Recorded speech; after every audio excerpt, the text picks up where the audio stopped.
conference. We will now connect you to your call. There are 2 attendees in this conference. Joined conference.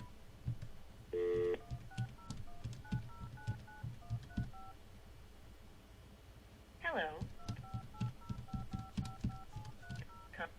Invalid host code. Enter your host. Invalid host code. Please enter your host code or press star to join the conference.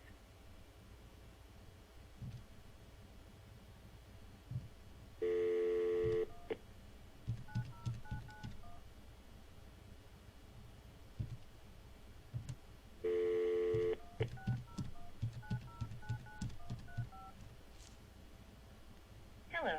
Please enter that conference. We will now connect you to your call. There are 1 attendees in this conference. Your host is conference muted. Joined.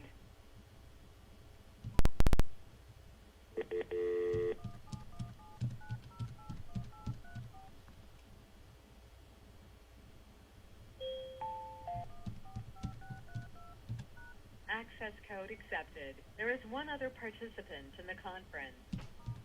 All participants unmute themselves.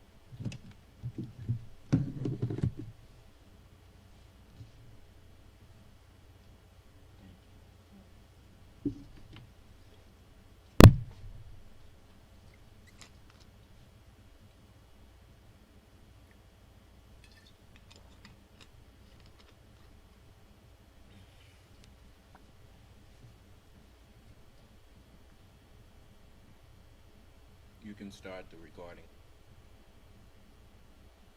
The recording has started. Conference recording started. Former President Trump departing the New York Attorney General's office a short time ago. This is after he invoked his Fifth Amendment rights, declining to answer questions today during testimony as part of the civil investigation into his... So, Mr. Trump, I take it you are not going to answer any questions about your preparation today with your counsel. Is that correct? Should I say this, or should I respond to that?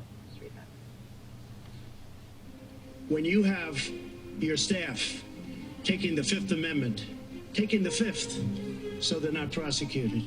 When you have the man that set up the illegal server taking the Fifth, I think it's disgraceful. Fifth Amendment. The mob takes the Fifth. If you're innocent, the mob takes the Fifth. The mob takes the Fifth. The mob takes the Fifth. The mob takes the Fifth. If you're innocent, why are you taking the Fifth Amendment? As our founding fathers recognized, democracy is fragile. The sacred obligation to defend this peaceful transfer of power has been honored by every American president except one. On the morning of January 6th, except one, except one, except one, except one, except one. On the morning of January 6th, President Donald Trump's intention was to remain President of the United States, despite the fact that he knew that he lost the election. His own campaign leadership, his White House staff, Justice Department officials repeatedly told President Trump that his claims of a stolen election were false. Despite this, President Trump convinced his supporters that fraud had stolen the election and to travel to Washington, D.C. for January 6th. He was aware that individuals in the crowd had weapons and directed them to march on the United States Capitol. While the violence was underway, he placed no call to any element of the United States government to instruct that the Capitol be defended. Millions of Americans put their trust in Donald Trump. It can be difficult to accept that President Trump abused your trust, that he deceived you. That is a fact. I wish it weren't true, but it is. Every American must consider this. Can a president who is willing to make the choices Donald Trump made during the violence of January 6th ever be trusted with any position of authority again?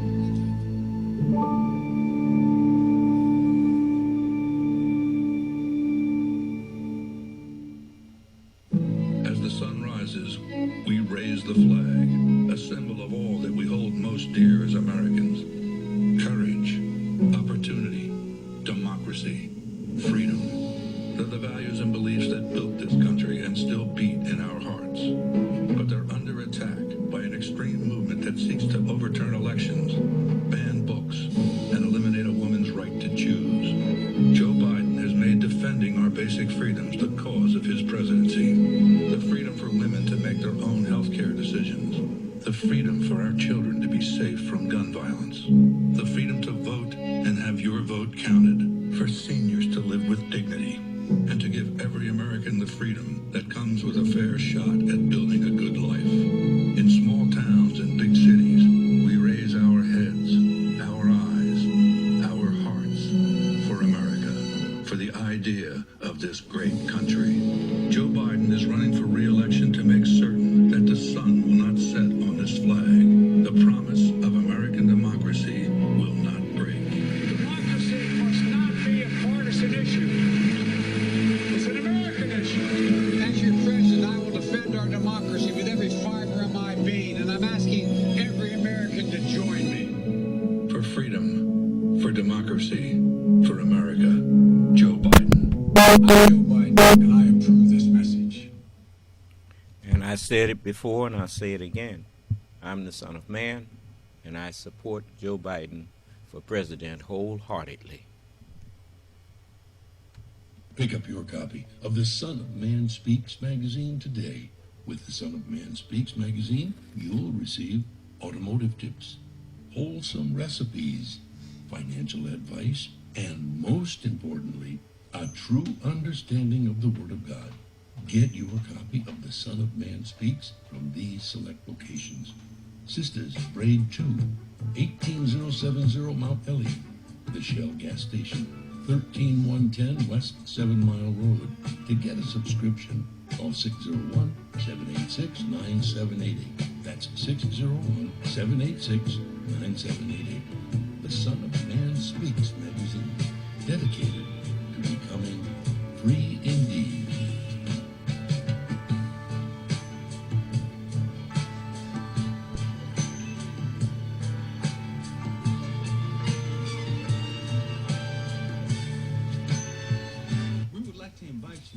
Support the efforts of the Unity and Rebuilding Fund. Visit the website at www.unityandrebuildingfund.com. That's www.unityandrebuildingfund.com. We often hear how we need to work together to rebuild the city, and we're actually doing it. You can make online donations and click on links to track the progress of the Unity and Rebuilding Fund. And for more information, 313-868-0000, the local number. Again, 313-868-0000. Support the Unity and Rebuilding. We're asking you to use your voice. We're striking against Florida. No Florida, June 1st. June 1st. They striking. No work, no grocery shopping, no clothes buying, no gas getting, no nothing. Let's boycott Florida. Let's see their economy tank and beg us to come back. Paro laboral un día sin inmigrantes este 1 de junio en protesta a la ley anti-inmigrante. I will no longer be buying any products that come from Florida. I stand with La Raza. And all you Mexicanos out there, shut down Florida. No Florida, June 1st. We're not shopping, we're not working, don't buy products made out of Florida. Oh no. Not Florida. Sorry. June 1st, we are closing our businesses. We are basically giving America a day without a Latino. 1 de junio del 2023 vamos a hacer un paro laboral. Y si tú nos puedes apoyar con eso, hará la gran diferencia. We are boycotting Florida's oranges and all produce that is coming from Florida. No a los productos de Florida están diciendo, el boicot es real. I'm going to boycott everything that comes out of Florida State, from produce to fruit to whatever. Get the hell out of Florida. Don't go there. Boycott Florida. It's nuts. We're no longer going to Florida until that jackass is out of office. There it is, people. It's that time. Time to leave and say goodbye to Florida. I'm not getting that done. I have a lot of money. I'm not having a family there. Not until this fascist bullshit ends. to go to Florida. And the people of Florida, you need to do better. You need to do better. Attention, brothers and sisters, viewers and listeners, now available. Your Son of Man Speaks magazine digital subscription. Your digital subscription to the Son of Man Speaks magazine will also include our monthly e-newsletter, both delivered to your inbox. If you have any questions regarding the digital magazine subscription or digital newsletter, you may send an email to shabazprinting@thenewnationofislam.com. That's shabazprinting@thenewnationofislam.com. Or call 1-601-786-9788. That's 1-601-786-9788. You can also subscribe online. Visit www.thenewnationofislam.com and click on the magazine tab to register for your online subscription. I just used your other one though today because it was, look, it did 2 drips and I was like, oh, I can use my umbrella. My homegirl was talking about it. I'm like, don't talk about it. With our umbrellas, our customers are turning a drab day into a fab day. After all, representation matters. In other words, rain or shine, we've got you covered. Introducing Designs by Deej, your one-stop gift shop for all things handmade and unique.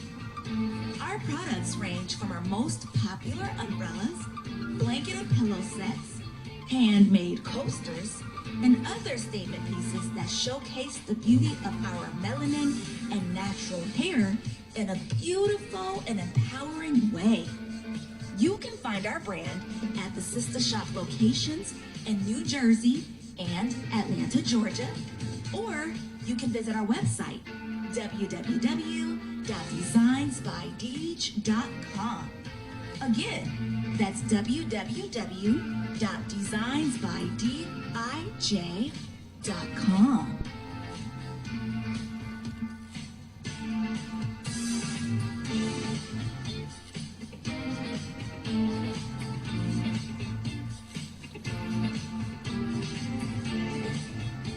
To make your online tithes, offerings, donations, gifts to the Son of Man through Cash App, make your payment to $New Nation of Islam. That's $New Nation of Islam. Or call 601-786-7056. 601-786-7056. Murray, out of the pocket. 7 seconds.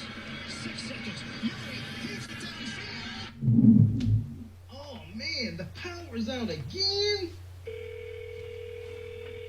You have reached Quality Construction and Engineering, your #1 emergency generator source. Power outages can be unpredictable, inconvenient, and disruptive to your life. With a backup generator, your life goes on uninterrupted with power when you need it. Not to mention the peace of mind of having your property seared to weather the storm. Whoever would have thought in Houston, Texas, that we would have an ice storm? It did happen, and that Sunday night when it came in, I got up and looked out the front door. Everything was pitch black. It was horrible. Something out of a novel or a science book that you had never seen before. Once the lights went out, my generator popped on. It ran 55 hours. The only one had lights. Get your backup generator installed with Quality Construction. We install both residential and commercial generators, so you're always covered. Schedule your consultation with us by calling 1-855-876-9370. That's 1-855-876-9370. Or visit us online at www.powerqec.com. That's www.powerqec.com. Financing is available with low monthly payments and 0% interest for 18 months. That was the best investment that we could have ever made. That's my backup, the generator. Generators with quality quality construction built tough enough to weather the storm. We love Detroit. We are at work. Hey, Larry, we are right here on Mount Elliott in Detroit at Sisters Braid 2 Hair Salon. I'm talking, I'm going on cleaning this place. It looks like Beverly Hills or something. Absolutely beautiful. You guys know where my braids. Larry's going to buy me something. It's going to be a hair, you guys. It's going to be my hair today.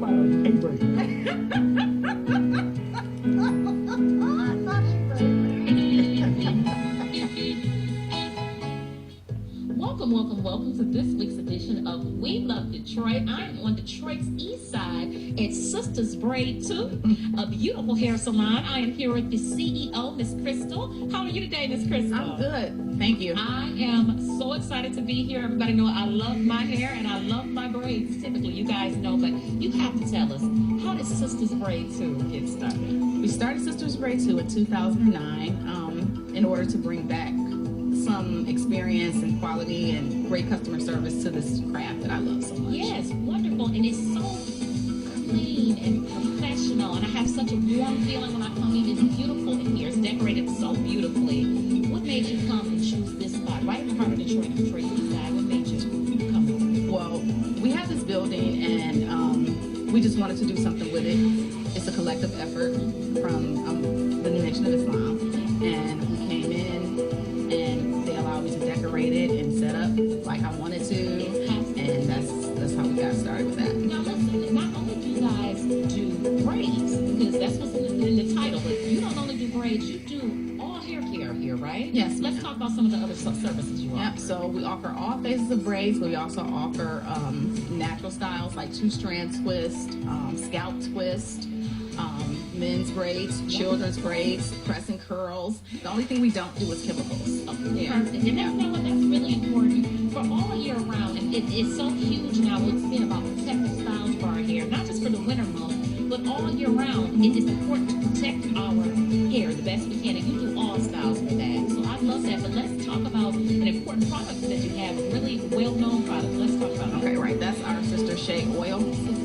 Yes, it's loaded with 10 to 12 great natural oils, aloe vera, shea butter, grapeseed oil, rosemary. So all those things that soothe the scalp while you're in braids, or even if you're not in braids, those things are going to hydrate those coils. I love it. And keep your hair healthy. And it's done really well, right? You've been on some really well-known shows, right? Yep, we've been on Live in the D.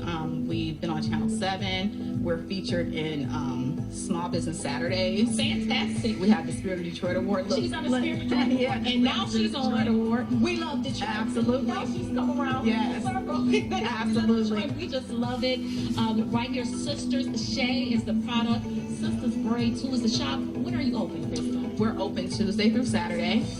We start as early as 8 a.m. We take our last appointment around 6. So appointments, because you want to make sure that you're being considerate of others' time. Yes. And because that's something that's very important. Right. In order to give that comfortable quality service, we feel like the only way to go is by appointment. That's right. As soon as you get in, you're getting in the chair, you're getting serviced. My favorite. I will definitely be coming down. Thanks for my braids. You guys must do this beautiful in here.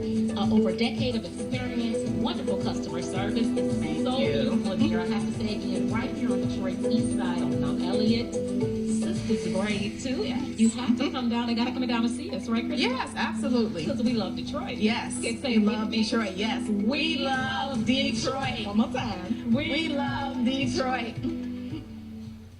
Hey, another show, Ginger. Larry, wasn't that so nice? It was fascinating. You know, it's amazing what people can do when they put their mind to it. Absolutely, especially in this beauty industry. You guys have to make sure you come on down to Sisters Braid 2. It's a jewel. Yeah. In your own neighborhood. Larry didn't buy me a style today, but at least I got an appointment for next time. Yeah, you're smart. All the time. SOS Graphic Design provides agency-quality professional graphic design services from established companies to startups and individuals, creating a simple logo to complete rebranding and delivering visual communication with print media. Everything SOS Graphic Design does has a single unifying objective: to set your business apart.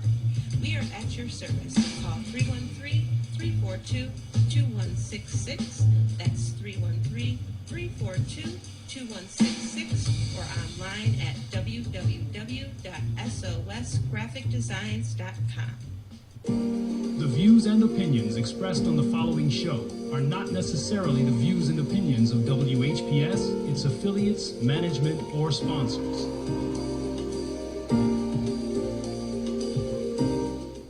Brothers and sisters, are you tired of reading the Holy Scripture and not really understanding what you read? And if you're reasonably sure, have you ever tested that what you feel you know with someone that has a different view than your own? Then let's talk with one another. Then let's reason with one another on a Scriptural Discussion with the Son of Man every Wednesday at 9 p.m., Friday at 9 p.m., and Sunday at 12 noon. On WHPR TV Detroit Live, 88.1 FM WHPR, and Comcast Cable. Why don't you call and discuss the Holy Bible, and if you have one, the Holy Quran, and come to an agreement about the Holy Scriptures and their true meaning? You can call in live on the air at area code 313-868-4336, 313-868-0342, or 313-868-0351. That's 313-868-4336, 313-868-0342, or 313-868-0351. And now, let's go live with a Scriptural Discussion with the Son of Man.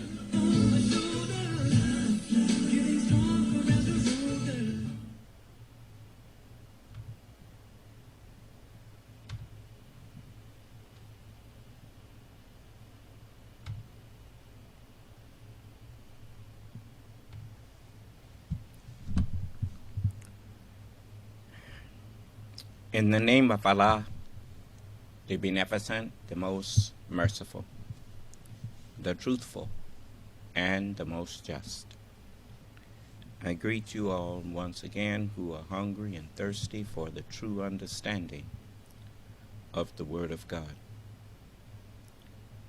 and for the truth in general. I greet you all with the greeting words of peace. May Allah's Salam alaikum. Before I get into any subject matter with you, I want to give those who have questions or what they think is arguments about or against anything that I am teaching or have taught. I would like to set your mind at ease about that. So I'm willing to have that discussion with you at this time. Did we have anyone with their hand up? Or any questions someone wrote or whatnot?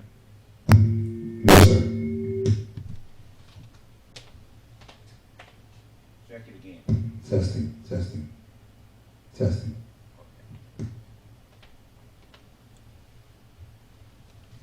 All right. It's something I want you to see. Just a moment.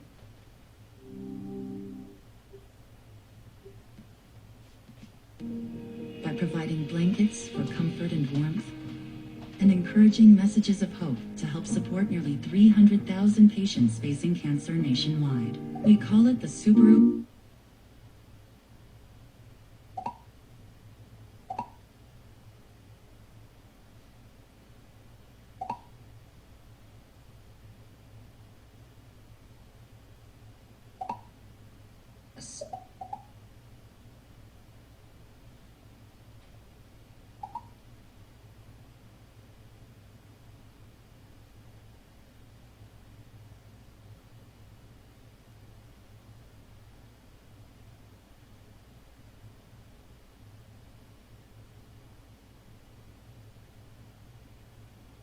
Longer transmit HIV through sex.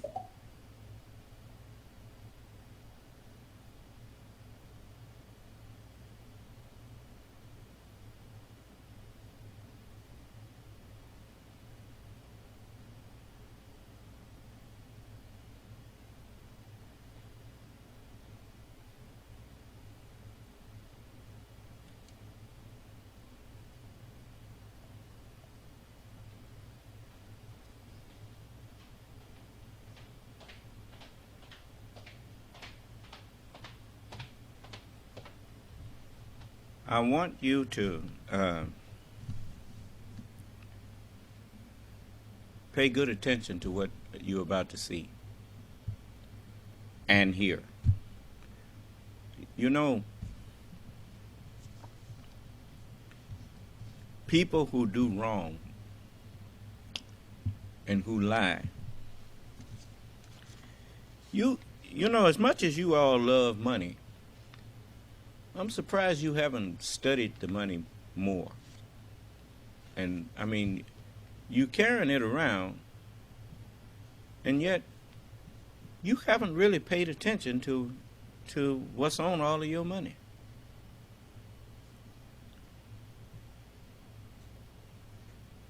It says, in God we trust. In God we trust. That's just another way of saying in God we have faith. In the Pledge of Allegiance, it says, one nation under God.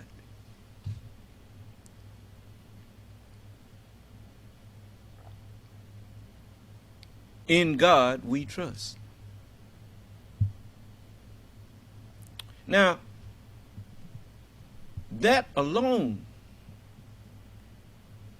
should tell you, even on the money, they're telling you, don't trust the money, but trust in God who gave you the ability to make the money. Do you understand?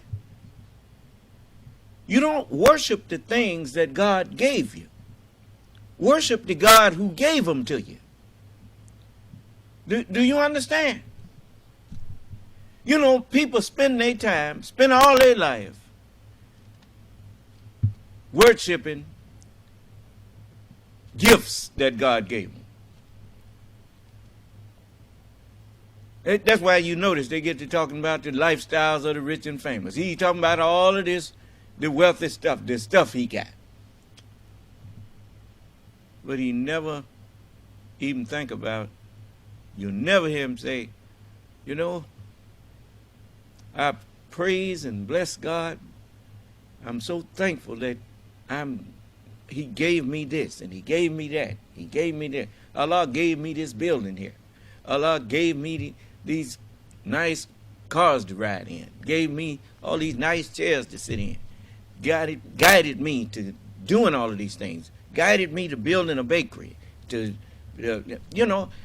Why not give thanks to the one who gave it to you?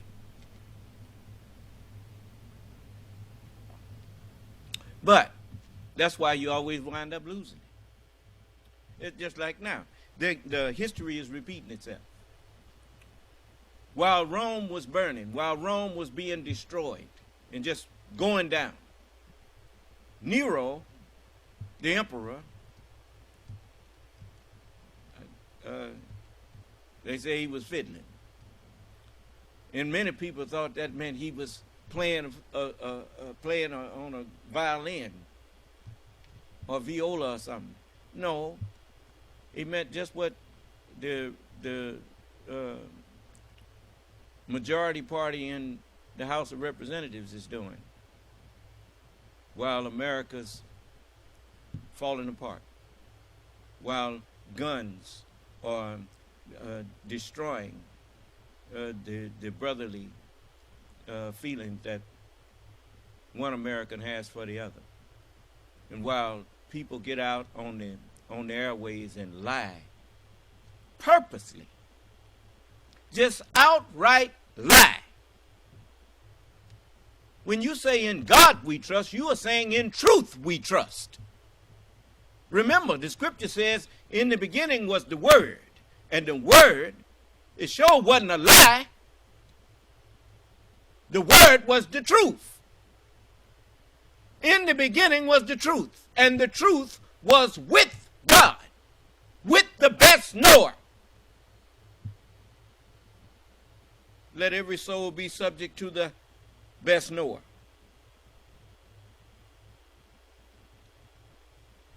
And the truth was with God. And the truth was God.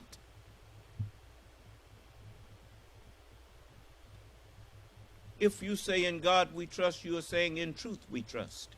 Well, if it's in truth you trust, why are you listening to Newsmax? Why are you listening to Fox News? Why are you listening to these people? That's Fox News and Newsmax, they compete with each other in their lying. You know Fox News have been lying to you. They admitted it. Knowingly lied to you. Then why are you still watching them?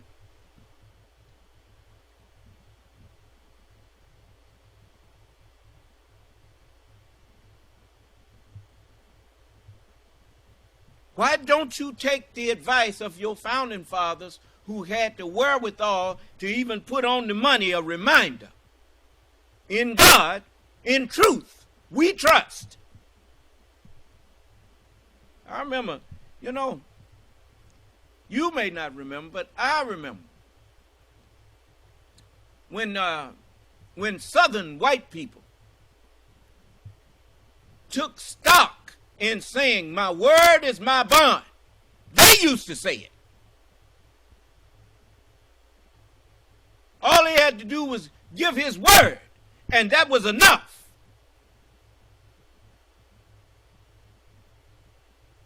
What happened?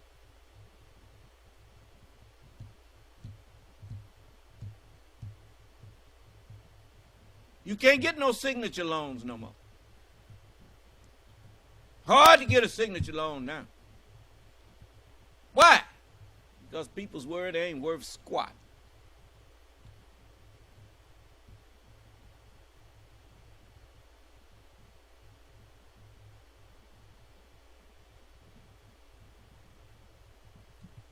The one thing that a man has that can't nobody steal and can't nobody give it but him is his word. And men used to understand the power of that.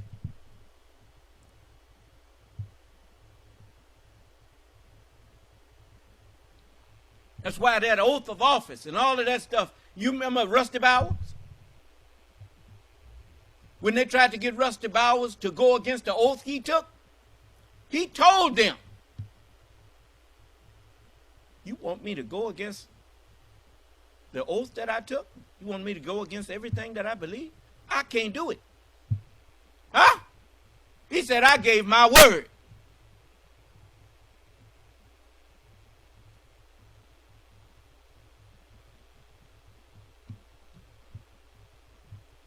It do you good to remember people whose words you can count on.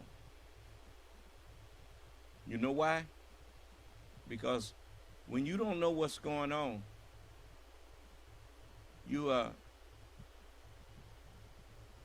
can go around to people whose words you trust. You say, hey, you know what's happening? If they know, they'll tell you. If they don't, they'll say, no, I don't know. But let's go over here and check so-and-so. Most of the time, honest people, they flock together like birds of a feather. An honest man, just about all the people around him are honest people. You notice Donald Trump is a liar, and look at all the people that's around him. What they do? Bunch of liars. So I want you to understand something. Now look, if somebody trying to argue with me or whatnot, I want to talk to them. If you telling people the truth, or if you think you telling people the truth, you can prove that by leaving yourself open for argument from whoever think they have an argument. Because I don't care how much you try to argue with the truth, or I should say against the truth, you will never win. And it don't make no difference how many people try to argue. The truth defends itself. You don't defend the truth. The truth defends itself and defends whoever got sense enough to get up under it. Do you understand? If you uphold the truth will uphold you.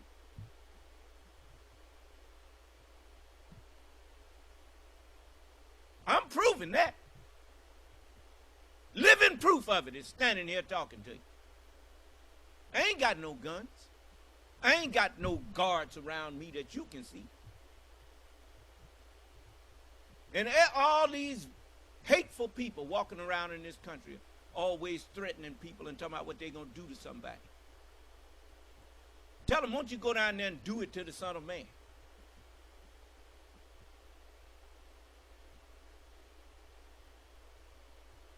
Since you can do what you please, won't you go do it to him?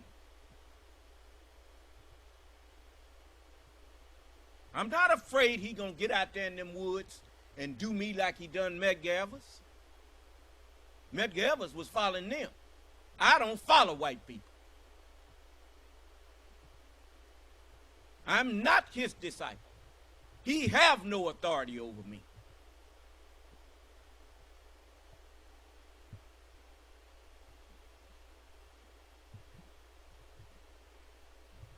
Oh, racist dog.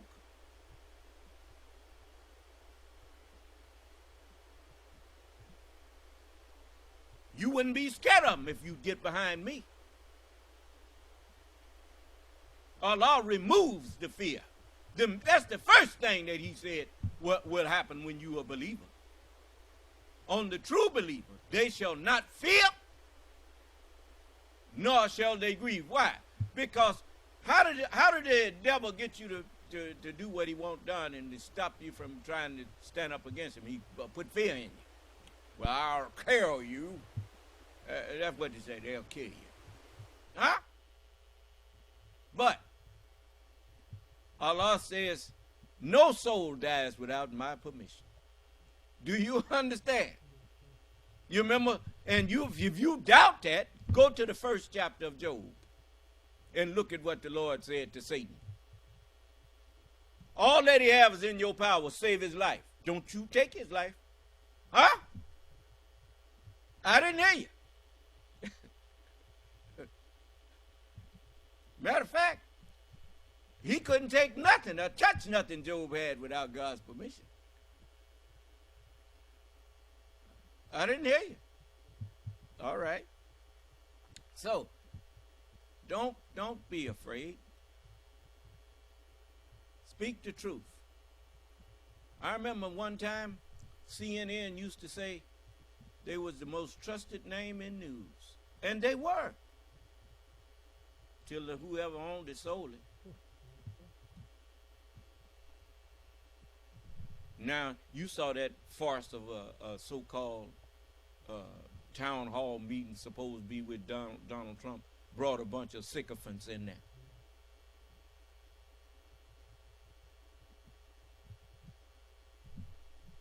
Look, I'm going to tell you something. When it comes to you know why most of your Justice Department people are Republicans? You do know that, don't you? Most of the people that work in the Justice Department, they are Republicans. Where do you think they got the name the Law and Order Party from? What you thought that was just something they made up or snatched out of thin air? No, the Justice Department, just like what's the name? What's the special counsel's name? Mr. Smith. Mr. Smith is a Republican. But if you understood what the real meaning of Republican is, you would understand why patriots decided to be Republicans. They put country first. Do you understand? The republic is the important thing that they trying to preserve. The Democratic Republic of the United States.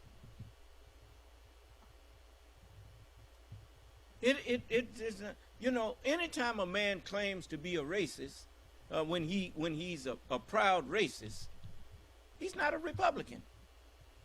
Do you understand? He has twisted what this country actually stands for. Give me your tired, your poor, your whole masses yearning to breathe free, your wretched refuse from your teeming shores, and bring them to my door. What is that? They want it to be the shining city on the hill. Do you understand? There was a time you couldn't buy alcohol in the Democratic Republic of the United States. But the high moral standard that they was trying to uphold, they couldn't get the masses to totally cooperate with. You see? So they began to fall. Until now they have fallen. Babylon the Great is fallen. This is the mystery Babylon. The USA. This is Egypt. This is Sodom. This is it. Does anyone doubt what I'm saying? Come in and discuss it with me.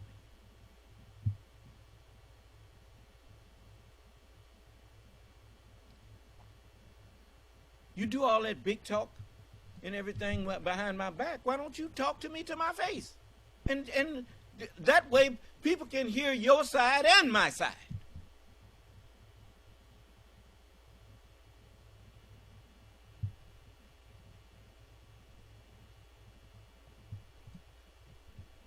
You know, I don't mind going in front of a just jury.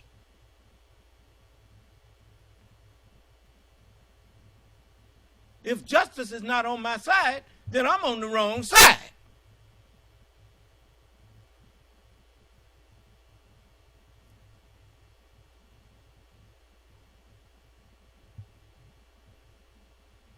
You don't understand what majority rule means. If you did, you would know majority rule ain't got nothing to do with justice.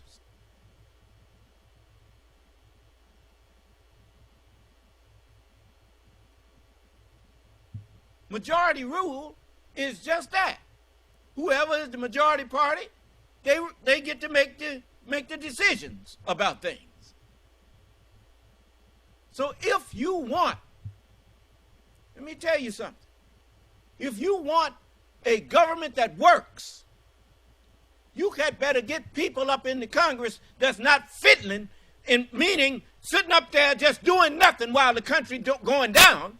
You better change your party.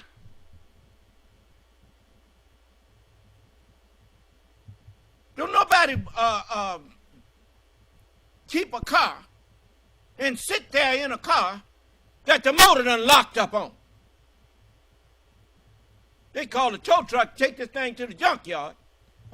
If you want to keep the car, you say, well, take it to the auto shop. But right now, I need a loaner. The Democratic Party is a loaner party for you now. You need to go on and step on over there and put some people up in that office that's going to do something about all of this crime and all of this drug system, this drug dealing and guns, just people taking guns all up in them restaurant. Taking guns to a movie theater. Taking guns to the shopping mall. Just walking up and down the street with an assault rifle. A fool walking up and down the street with an assault rifle.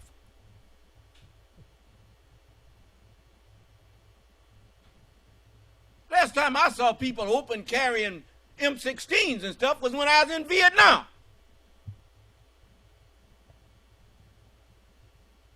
And even in Vietnam, the only ones that was just walking around with a M16 on was the grunts, the old 311s, the infantry.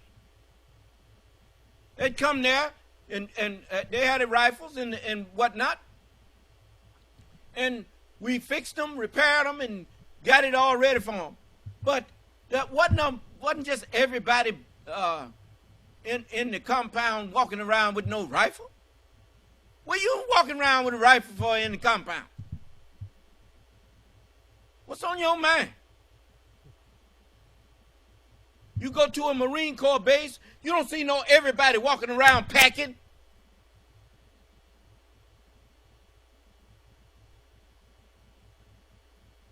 You sorry ass coward.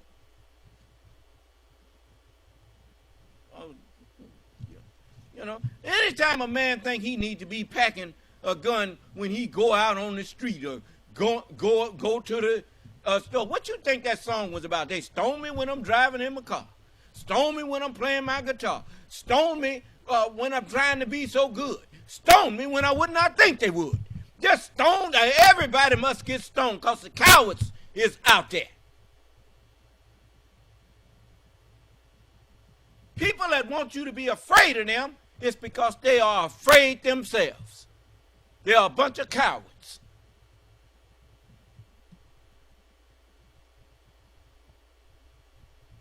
Anyway, I want you to see this, since ain't nobody saying nothing. You would think that as much as folks hate me, you'd think that I'd have them in line to come in here to tell me about myself. Is that right? Well, they would get in line to come in here and insult me, but I already told them I'm going to throw them in hell. Now, if you got an argument, you can come in with your argument, but you better check your insults at the door.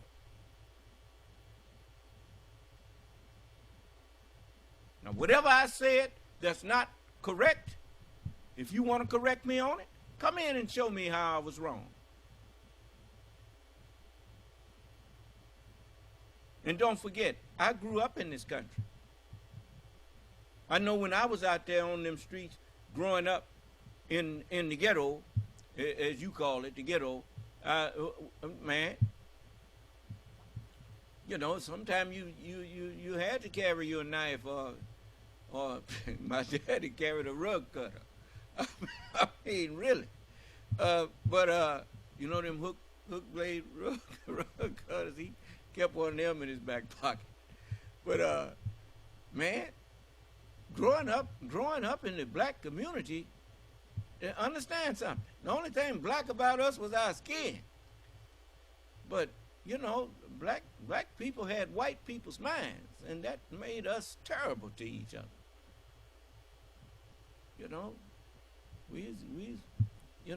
Somebody go to a party and there's always gonna be a fight. Somebody gonna get in a fight. Because there's always somebody there that want to start a fight. And so, our community was dangerous. So everybody walking around half scared. So, get an equalizer. Everybody's packing a knife or packing a gun and saying, if anybody bothers me, I'm going to blow his so brains out. That's the way we used to be. So now I grew up with that. So you ain't talking to somebody or listening to somebody that just got here yesterday and don't know really what's been going on. I know what's been going on. I was there. You running around here talking about you've been black and proud all your life. You got us to thank for that. You got the Muslims to thank for that.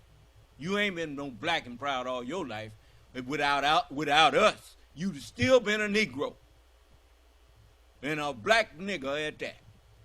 So I don't want to hear it. Black was a dirty word. You could call somebody nigger. Hey, nigga, where you been? Say, oh, man, I've been around here. And we answered to that with each other. But if you say you old black nigga, you say, what did you say? Say it again. Next thing that was fighting words, man. Calling somebody black. That's how much we hated black. So the white man called us the black Muslims. And that turned black people away from us, just that title, black Muslim. Huh?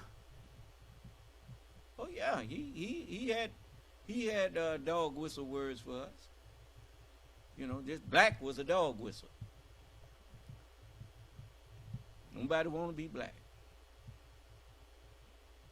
So, and now in Black History Month, you don't even want to mention the Honorable Elijah Muhammad, who's the one that you got your black pride from. You see? You just jumped on the bandwagon. You ain't really black and proud.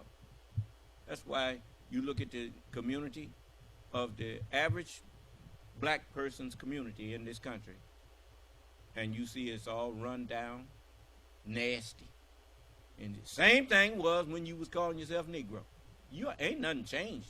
You ain't really changed. You just changed what you calling yourself. But changing your name is not going to stop you from, you know, Boo Boo. You can call Doo Doo grits if you want them. But that ain't gonna change how it smells, and that ain't gonna change what it is.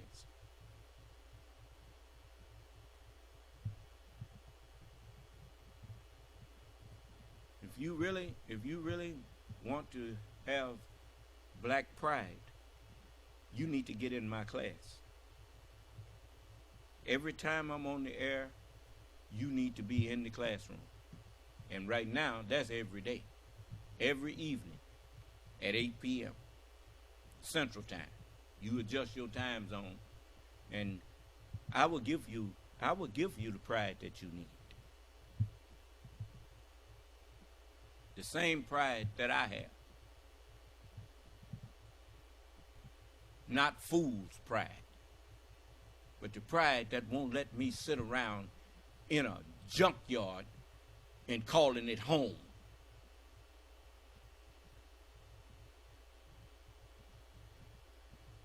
The same pride that won't let me get out here and disgrace myself walking up and down the street drunk or high on alcohol or any kind of drugs.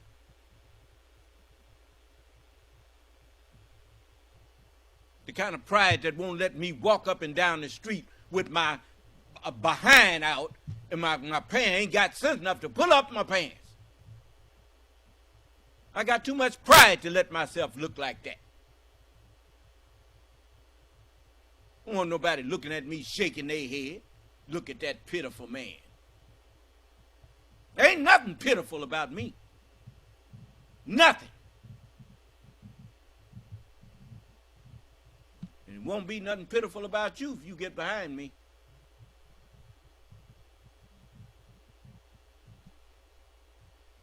Now, look at this. President Donald Trump is far from the first person to be charged for mishandling classified information under the Espionage Act. Trump's own Justice Department enforced that law vigorously. In 2017, federal prosecutors charged Air Force veteran Reality Winner for violating the Espionage Act after she printed out one classified document and mailed it to a news outlet. She pled guilty. You didn't know that, did you? I didn't hear you. I know I didn't know it. They was prosecuting people for what Donald Trump did under the Trump administration. Just listen. To a single count, she was nevertheless sentenced to more than 5 years in federal prison. Also in 2017, DOJ prosecuted a former NSA employee for violating the Espionage Act by taking classified documents home. He also pled guilty. He was also sentenced to more than 5 years in federal prison. 2019, another former NSA worker pled guilty to Espionage Act violations for hoarding classified documents in his home office, his car, and weirdly, in a garden shed. He was sentenced to 9 years in prison. Now, garden shed, bathroom with chandelier, garden shed, bathroom with chandelier. I know it's hard. But in some ways, we have been here before. We've seen plenty of people charged under the Espionage Act and sentenced to years in prison, even after pleading guilty, which is the sort of thing that's supposed to get you lenient treatment. Today, former President Trump pled not guilty. That's where his story diverges from these others thus far. Our friend Andrew Weissman is with us once again. Andrew, you said on TV today, and you said it before, that part of the Justice Department's job is to treat like cases alike. Do you think that there is a sort of litany of those kinds of recent examples about how these cases have been prosecuted against non-former presidents that's going to play a role in the courtroom, both in terms of what DOJ asks for and from what's expected of the defendants during trial? It could play a role pre-trial. In court, it really shouldn't come in, but I do think it could play a role pre-trial, and I think it's going to play an important role outside of the courtroom. It's really what Nikki Haley was getting at when she said, I'm going to tell y'all something. You underestimate the power of the truth. They was all talking about what was going to happen when Donald Trump showed up at that courthouse. And a whole bunch of people going to come there. They was talking about it need to be more security, need to be, because they going to clown. There's nobody clown. I'm going to tell you something. You done forgot.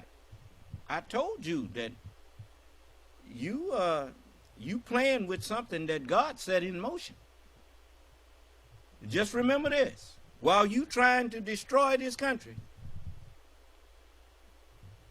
you trying to undo something that God did. And you have made it incumbent upon God to step in. So now, you keep on clowning. You're going to be walking around here like a zombie. You know they got stuff out there now that's turning people into zombies. Did you know that? Let me see here. I might can find some.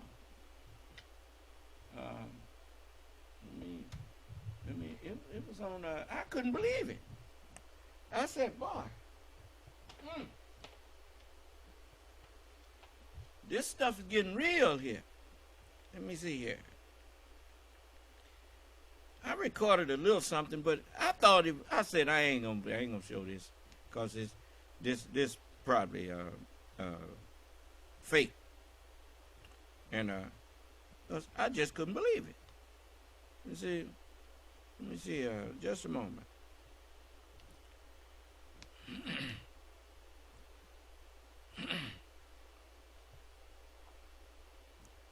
Let's see. Oh, and they found a virus. So the world's oldest virus revived in Siberia. And it's called a zombie virus. You remember I told you I saw it at the beginning of my mission? I saw people walking around, couldn't blink their eyes. And I told you they was walking like zombies. And I asked the sister that was walking with me,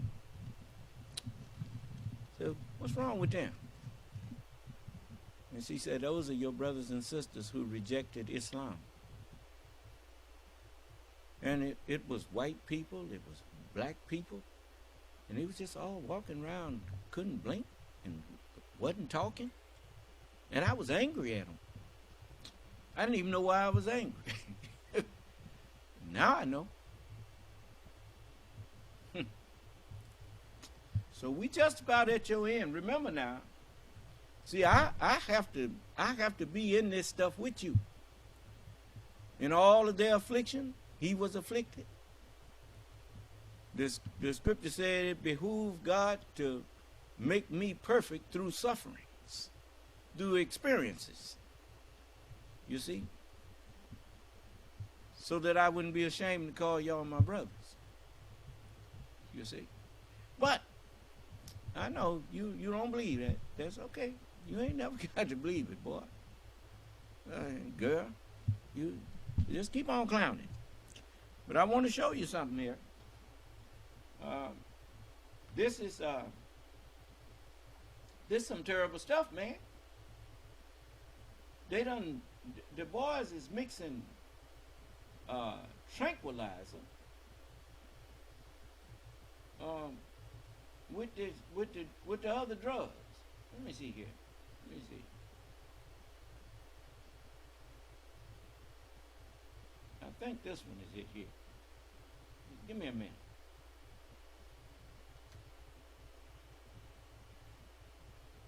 I couldn't believe this stuff.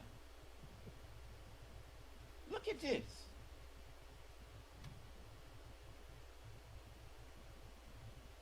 This is just somebody on with a camera, just taking pictures of these people.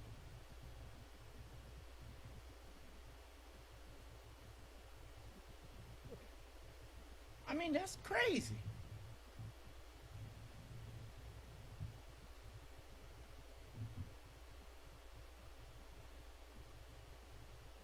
This skin-rotting zombie drug. Look at this fool here. Look at that.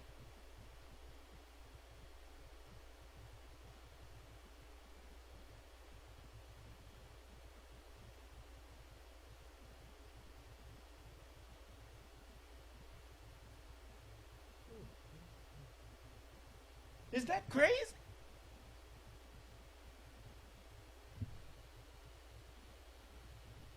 I mean, I didn't think it was real. I thought somebody was trying to put a farce out here or something.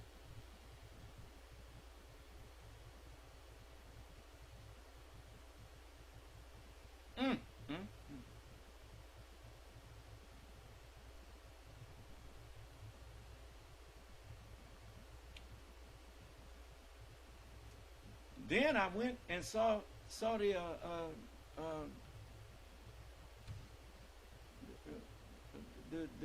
majority leader in the Senate talking about this stuff, Chuck Schumer. Let me see here. Let's go to this one first. Just a moment. Let me get you some. The other one didn't have no sound no way. It was what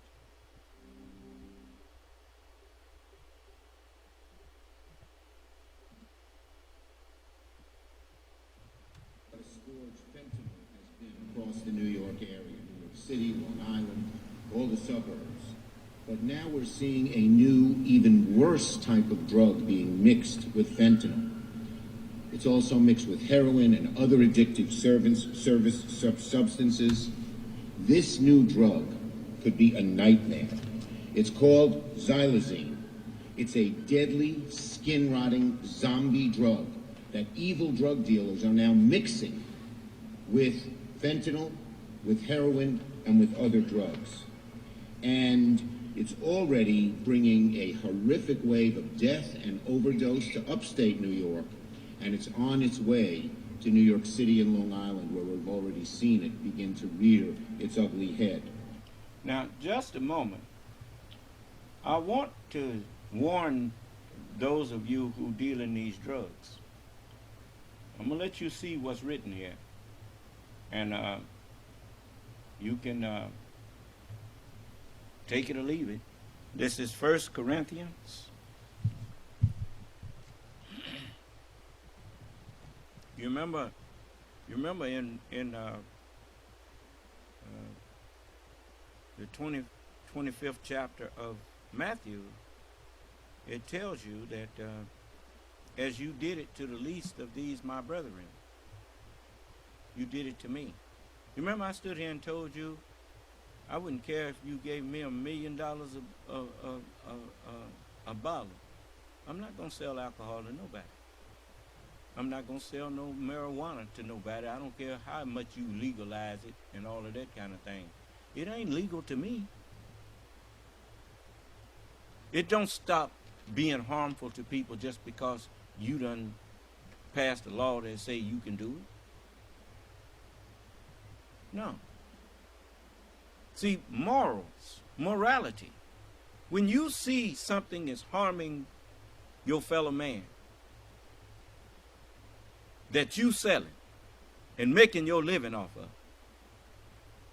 So you want to make your living by harming people? Okay. So that's what your conscience allows you to do. Mine won't. So This is Corinthians, the 8th chapter. And I'm going to read it to you.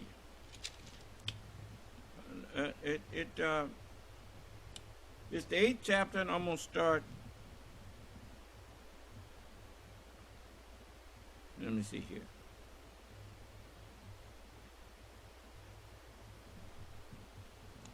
Well, I'll start at the first verse because it covers so many things. It says, now concerning the things whereof, oh, pardon me, I said the 8th chapter, didn't I? Now, as touching things offered unto idols, we know that we all have knowledge. Knowledge puffeth up, but charity strengtheneth. Understand something. Charity is a deed, is an act. And so when you have knowledge, the very self-exalting nature of knowledge, which is, if it's true, it's self-exalting. And it naturally, when it gets inside of you and me, it makes us proud. It puffs us up. You understand? Knowledge puffeth up. But charity edifieth. When you get knowledge just to be over people, then it makes you even prouder. But when you get knowledge and share it with people, it not only strengthens your character, but it also helps those that you share it with. Do you understand? And so to edify is to strengthen too. And if any man think that he knoweth anything, he knoweth nothing, yet as he ought to know. What is that to say? The more you come to the knowledge of saying, well, man, I know that. Well, if you're not careful, you will lose your place. And your place is to remain humble. And as a child, whosoever humbleth himself. You see, the very nature of knowledge is that the more you accumulate, the more you are able to receive. You notice you couldn't receive much knowledge in kindergarten. But after you got through with kindergarten, you was able to receive the first grade. And after you got the first grade, you was able to receive the second grade. You see, the more, that's why we say, that's why you hear, it was mostly Caucasians using the term, boy, you dense, aren't you? And what they meant is when something is dense, and like, you know, the densely packed warehouse is a warehouse that don't have much space in it to put nothing else. Do you understand? And so when people call you dense, they are saying that you don't have too much space to put knowledge in your brain. You don't have enough knowledge to receive more. Do you understand? And so they call you dense.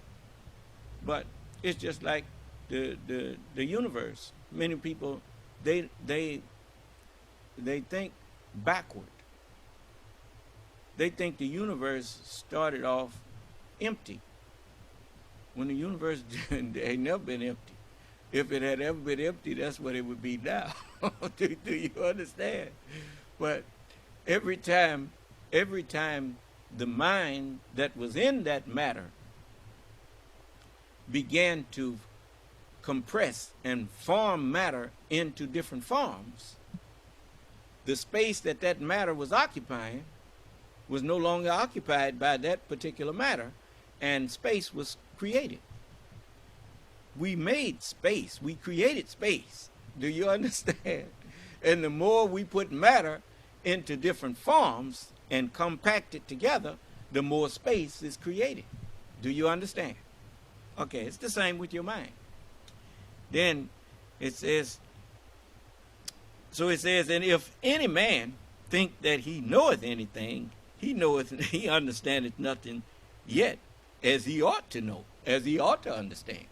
It says, but if any man love truth, if any man love God, the same is known by God. Do you understand? You notice, Allah knew me before I was born. And he wrote about me when I got in the world that I would love the truth. And you see, I love the truth. I got here and I love the truth. And so he says, and he knows me as I know him. And then it says, as concerning therefore the eating of those things that are offered in sacrifice unto idols, we know that an idol is nothing in the world, and that there is none other God but one. There is no other God but the truth. Period. And it says, for though there be that are called gods, yeah, there are many that are called gods, whether in heaven or in earth, as there be gods many and lords many. But to us there is but one God, the Father, of whom are all things, and we in him, and one Lord. Remember, they didn't call themselves God. He says he called them gods. I have said ye are gods. Do you understand? Then it says, and we in him, and one Lord of Christ, one Lord and his Christ. Do you understand? It says, just like people, they went in there and changed the Bible and talking about one Lord Jesus Christ. No. One Lord and his Christ, by whom are all things, and we by him. How could you claim that Moses was brought into being by Jesus when Jesus came after Moses? I didn't hear you. And Jesus brought another part of the covenant, which is called gospel. And then Paul came after Jesus. But all of them came by the word of God. And I am the word of God. That's why they start saying he instead of when you say the truth. You notice, even the Holy Quran says, that is because Allah, he is the truth. Why he? Because the word was going to be made flesh and dwell among you. And now it ain't was going to be, it has been done. It is done. I am Alpha and Omega. Now let's go here. Howbeit, there is not in every man that knowledge. For some with conscience of the idol unto this hour eat it as a thing offered unto an idol.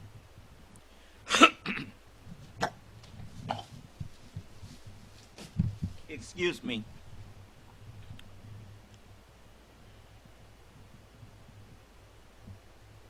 And their conscience, being weak, is made guilty, is defiled.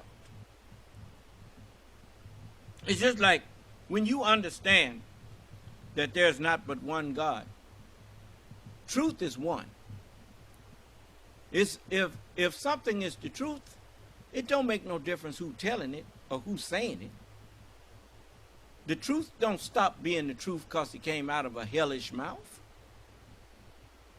Bear witness to the truth regardless to where it comes from. But if you start thinking that you can pick and choose what is truth and what is not based on who's saying it, then you are worshiping idols.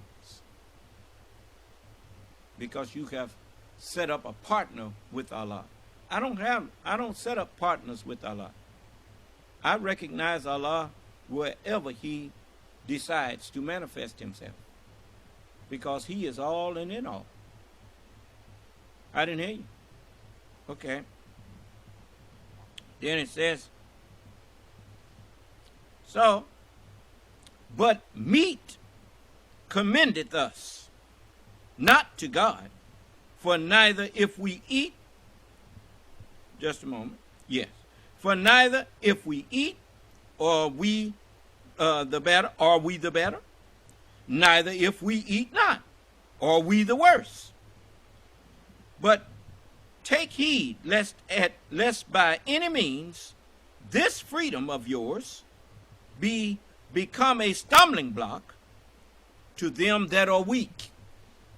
For if any man see thee, which hast knowledge, sit at meat in the idol's temple, shall not the conscience of him which is weak be emboldened to eat those things which are offered to idols?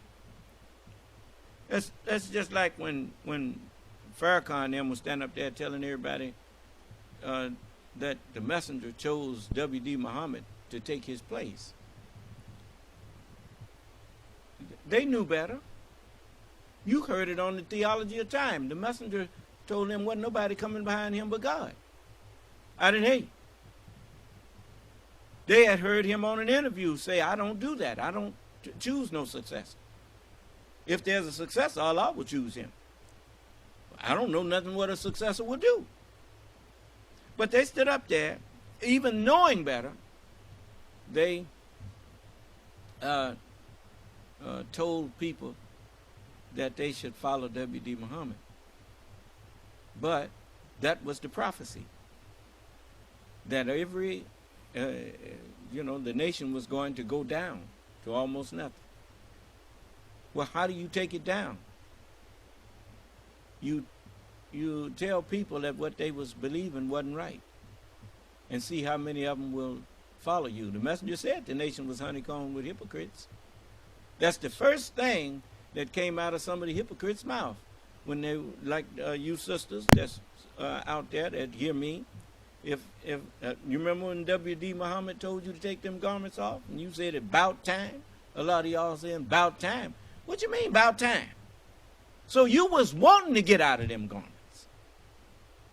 Then why were you in them in the first place? You was a hypocrite. So now, just a moment. It says, and through thy knowledge shall the weak brother perish, for whom Christ died, gave his life, for whom the messengers of God gave their lives trying to save. And it says, but when you sin so against the brethren, and wound their weak conscience, you sin against Christ. That's why I told you we go out. You remember when people was trying to decide whether they was going to wear masks or not?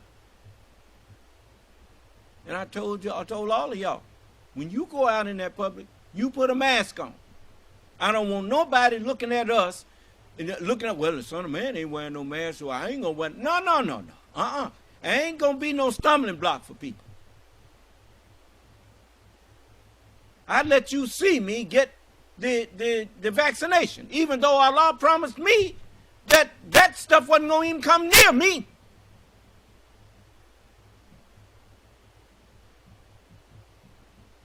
But what if I was walking around without a mask on and wouldn't have got vaccinated? A lot of people got vaccinated because they saw me get vaccinated. And they okay now.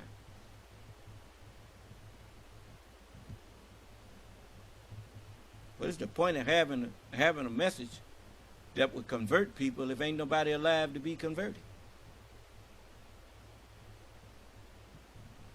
So, no, I'm not going to sell drugs and nothing else to people. Why would you try to make a living causing the death of other people?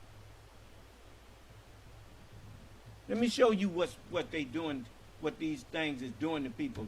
Coming in here, you find weak people and then you capitalizing off of their weakness. That's wrong, man. Just because you too lazy to get an honest job. Look what this is saying here.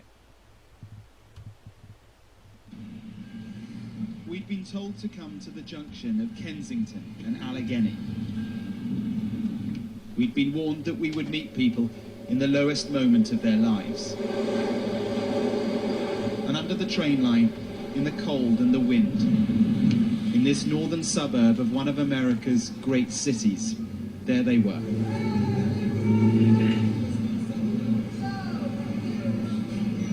It's grim. It's uncomfortable to see, to film, but then it is the reality here. And it isn't just a story about addiction, as if that wasn't enough. Because on the streets of Philadelphia, it's about something new, a substance that is being cut by dealers into the drug supply, and it's having the most devastating impact. It just came and it got worse and worse. Do you mind if I ask how long you've been using? For like the last 10 years.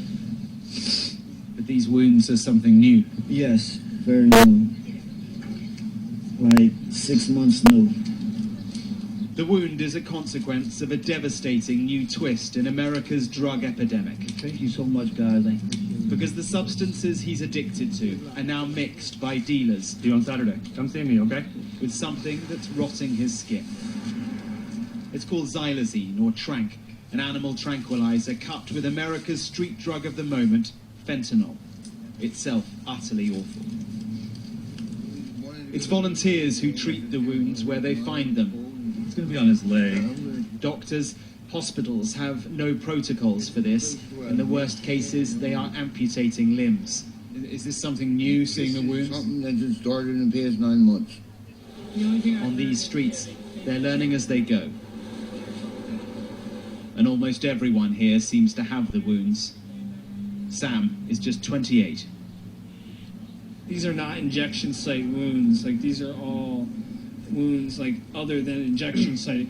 This is kind of a common presentation that we've seen with these types of wounds, with the fentanyl and train, is that it's kind of like random pustules, and then they kind of erode through the skin really rapidly. So, you'll probably fine one day, and then all of a sudden these were there, right? Sam's story is such an insight into the stigmatized world of suffering and addiction. I have not been able to detox off the trank successfully. It's just every time I get to day 10 and I'm still withdrawing, every day that I'm out here longer, it's another piece of, my values, my soul, my essence of who I am is getting lost. You get what I'm saying? Yeah, so yeah. It's like, how much can you take? And then you see these people here that are just a shell. There's just nothing there anymore. You know that, they are living 2 minutes at a time of their life, like, just to get that use, and that's all that matters. And I'm so lucky that there's still more of me left. And it's literally decimating the American youth. It's just the quiet killer going on right now. The police are here, but this is not a neighborhood that could ever be described as policed. It's beyond the control of law enforcement. This left for. And so our guides through Kensington are Ronnie and Dawn. What's going on with your leg? Both in recovery from addiction. Angels in Motion is their charity. Here's another water for you. And from our time with them, it's so clear that for the people here, they truly are angels. I've been to more funerals than you know. Because you get to know these people so well. Yes. And I have their pictures in my phone, their cell phones, because I've treated, I've helped them out so much, and then they passed away, and I can't get rid of the phone number and all that. Want a snack bag? Is that all your hair? It's gorgeous. Stay safe, okay? There you go. Ronnie and Dawn wanted to take us to an underpass. It was cleared by the city authorities a few years back, but the people moved on, had nowhere to go. Hi, need a snack bag? And beyond the common struggle here, each story on each street corner is particular. Zach's path here began in Iraq. Thanks so much. You're welcome. He's a veteran. This place eats everything and anything that is good. I need probably to be arrested, either put in jail, I need to go to detox and a rehab somewhere far away. I just need to get out of here. Our brain tells us to breathe. Their brain tells them to breathe and get drugs, or you will die. Like, that's the kind of, maybe not those exact words, but like, that's the feeling that they have. If I don't have this, I'm going to die. I'm going to be so sick. And like, if it was easy, we wouldn't have this problem. Around the corner, this cruel otherworldliness is strangely compounded. The music is supposed to deter homelessness. Of course it doesn't, and so to a classical soundtrack, we meet Danielle. Right now, like, there's like barely any fentanyl in it, so like, so you go through withdrawal faster. Dealers add the trank to bulk the supply. It increases their margins. It also makes the withdrawal so much more intense. I was banging my head off the walls. I was hoping to knock myself out because like, it's really that bad. I want to say to all of you who, in the sound of my voice, is dealing this stuff, you're going to pay for that now.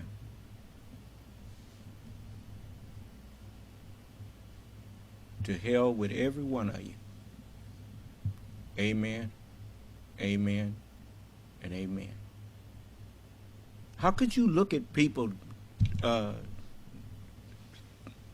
dying off of what you gave them and capitalized off of it? You remind me of a predatory beast that you see them playing. So you watch lions, they there playing with their cubs and eating up other people's, eating up other animals, little ones, while they there playing and snuggling with theirs. No conscience at all. You can't have a conscience. There's no way I could do what's happening to these people. I couldn't be the cause of that.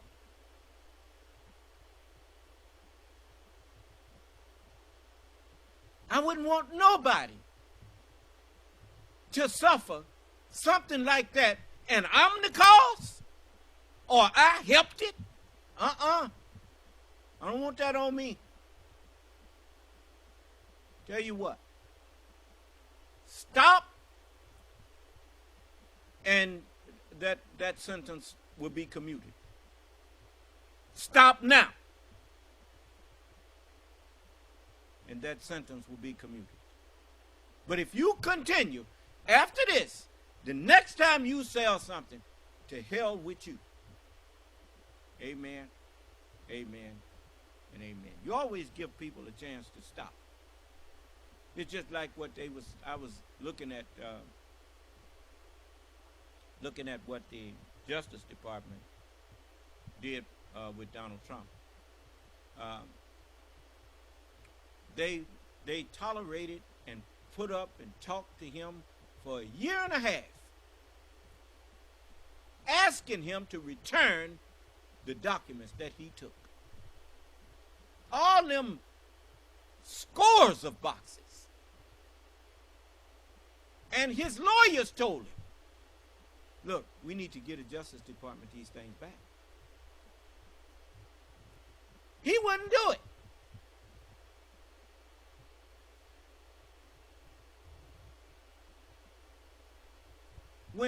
When they found a few documents that was classified in Mike Pence's home or garage or whatever, found it in Joe Biden's, a few documents,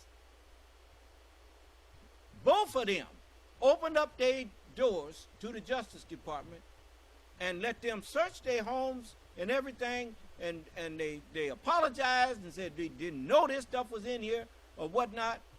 And, you know, I could see that. And the Justice Department took the papers and left it alone. Do you understand? Why couldn't Trump do that?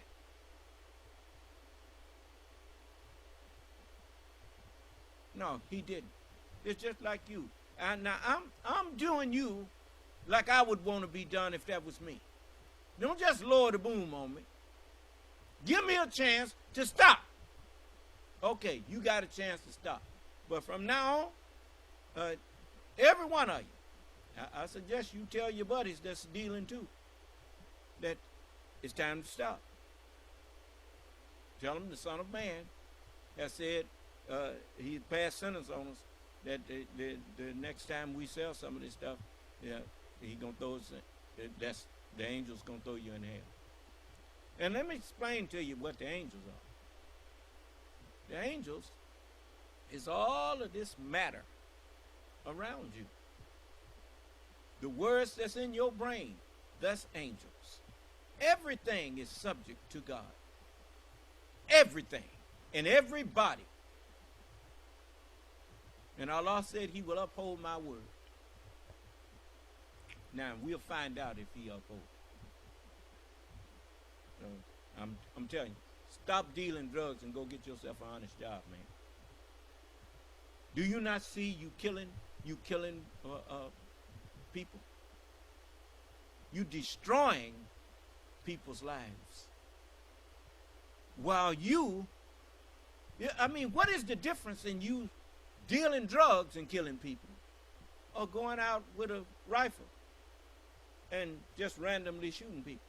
What's the difference? The result is the same. You killing people. Thou shalt not kill.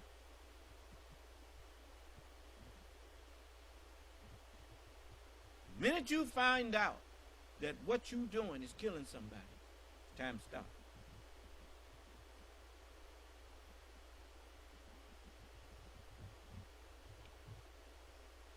So bad. The worst I've ever felt in my entire life. Some of those we met here wanted us to show their faces. With others, we've agreed not to.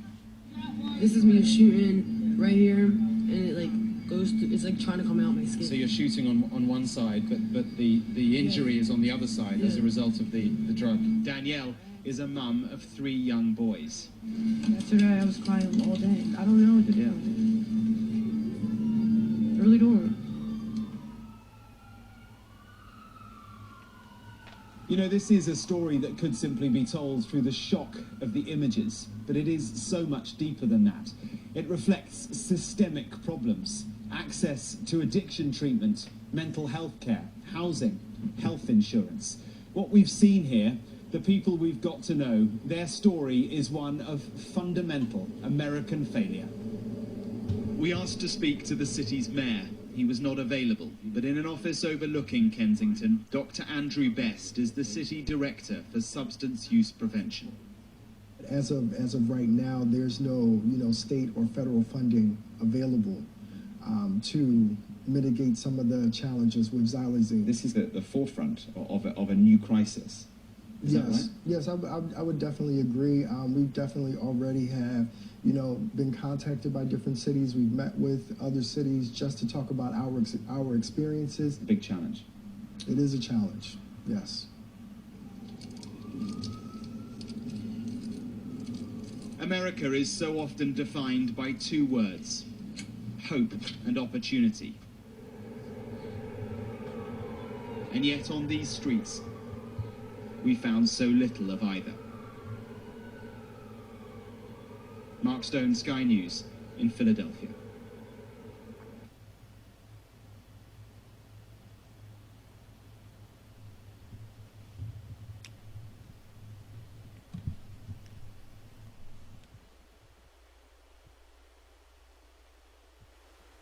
You know, it's a crying, pitiful shame. You know, now you understand why I'm attacking at least some of the reasons now that I'm attacking all these false religions. With all this so-called religion you got out here, with all these different brands of religion, and people just getting worse and worse and worse. Because you got blind leaders leading blind people. You know, I welcome the opportunity to at least show you. I mean, I'm not going to invite people in here and insult them, because I'm trying to convert him too. Do you understand? It's like Bishop Barnes. I hope that next week he comes back, because I want him to wake up to the fact that he ain't representing God, he representing himself. But he needs to wake up to that. Do you understand? Telling somebody that I showed him, but he closed his eyes. But I'm not giving up on him. You heard me tell him I want to talk to you some more. And I hope I can get a whole lot more of them in here. One of the same sister who found him. What is it, son? Okay.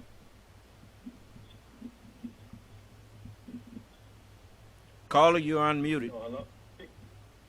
Peace, son of man. Yeah, so I agree 100% about, the drug dealers, that's blood sucking of the poor, you know what I mean? And it's robbing and stealing from the, preying on their weaknesses, like you said.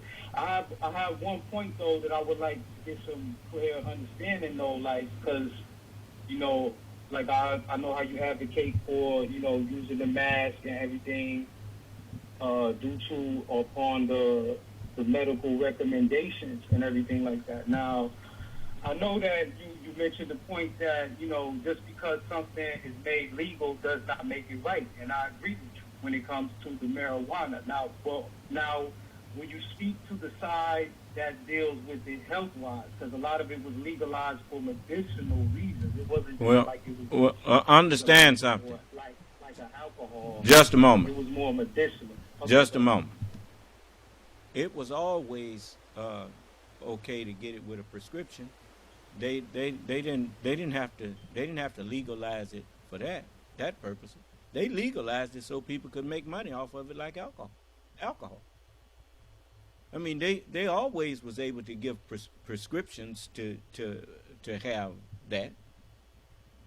That was just a political move that they made, because a lot of the people wanted it, just like they did with alcohol.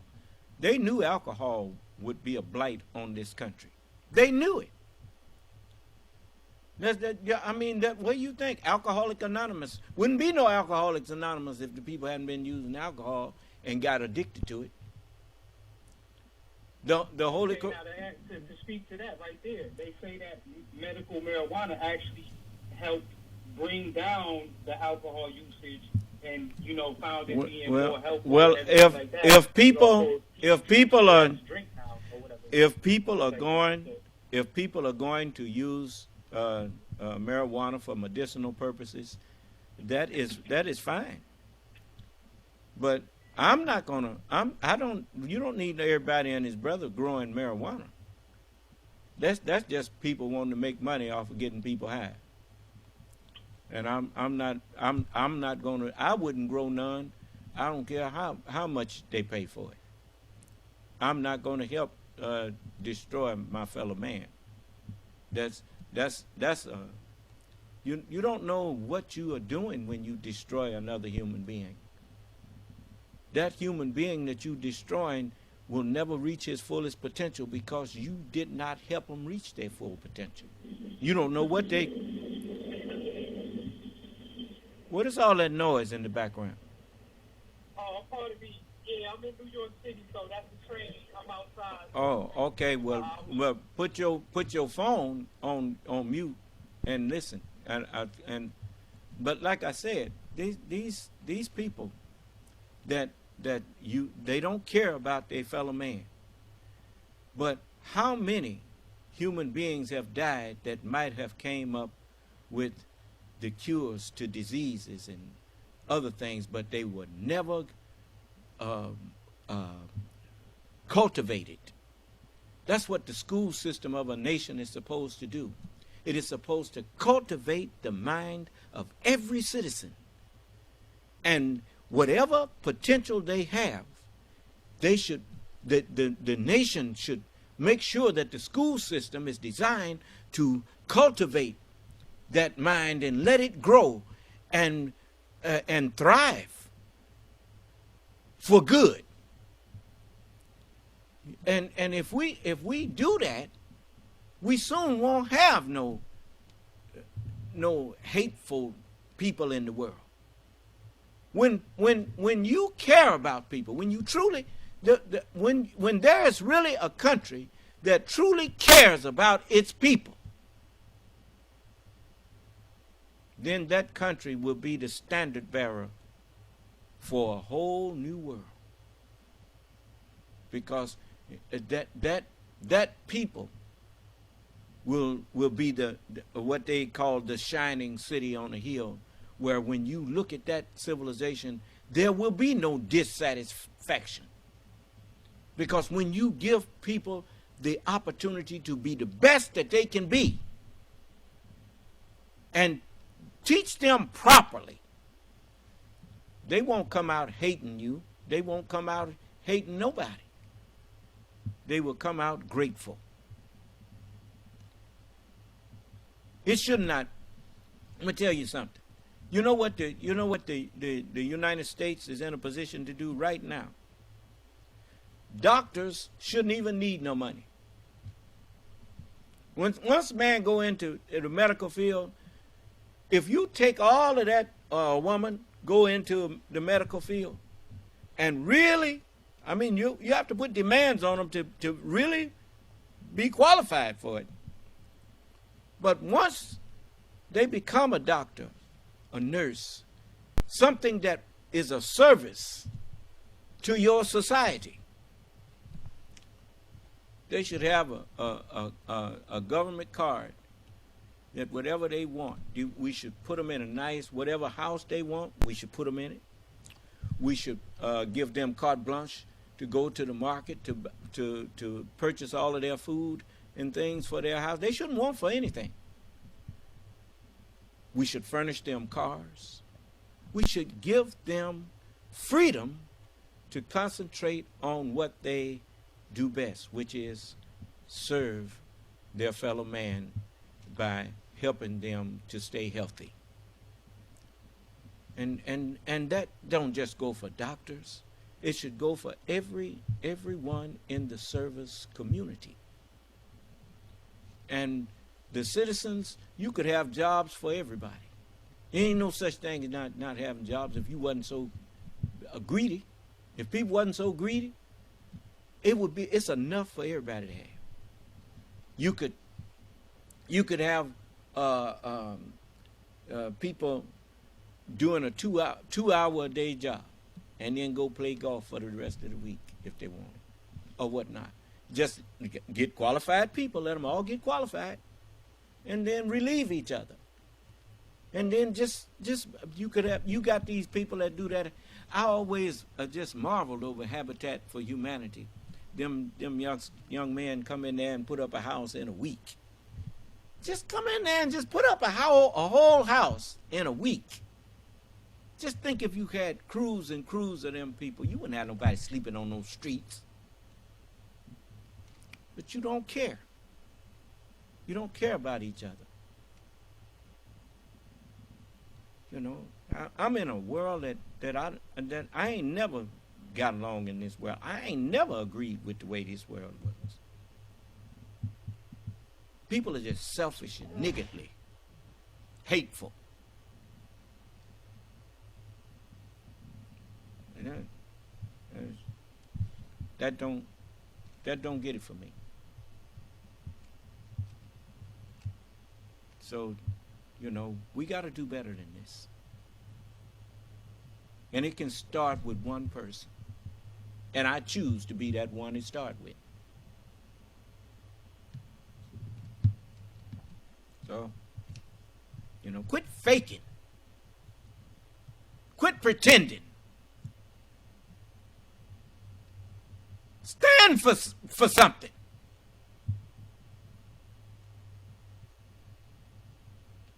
You ain't happy unless you're making somebody else miserable.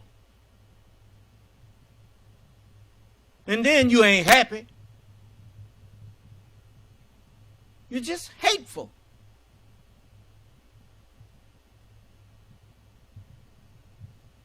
Well, time for that to stop. I'm offering you a chance. Now, they've discovered all of these viruses that they ain't never seen before. What about the ones that's done slipped out of the ice and is just out here waiting on the order to go and infect people?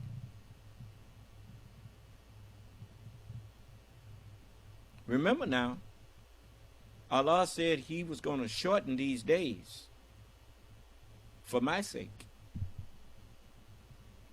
Because he said if those days wasn't shortened, there wouldn't no flesh be saved. No, not even me. So he said he's going to shorten these days.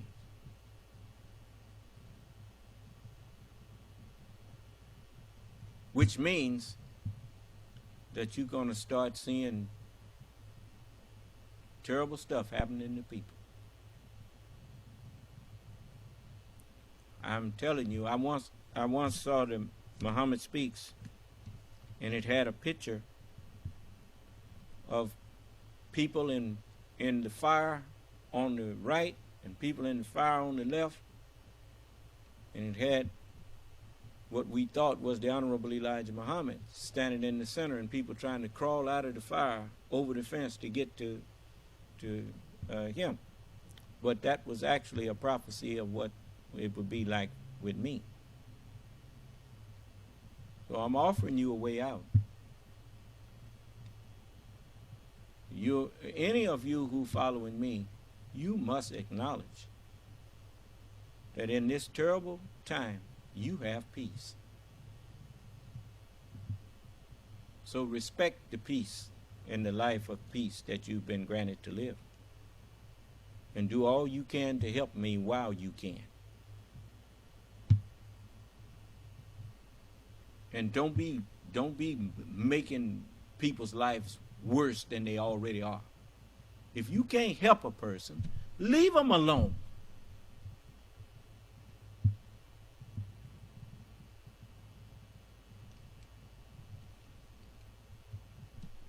And treat everybody like you want to be treated. If they ain't got sense enough to treat you right, don't become like them. Just leave them alone. That's what Allah does.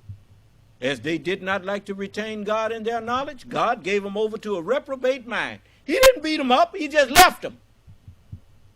They did that. Once God leaves you, once the truth leaves you, that's like a driver jumping out of a car and leaving it in gear.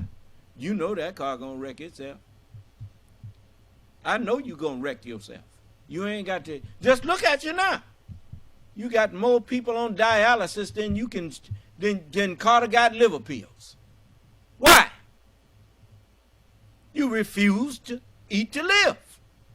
You refuse to ingest the proper diet, the proper nourishment.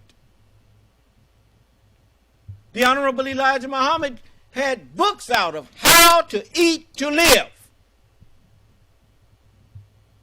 And you call him a hate teacher. Okay.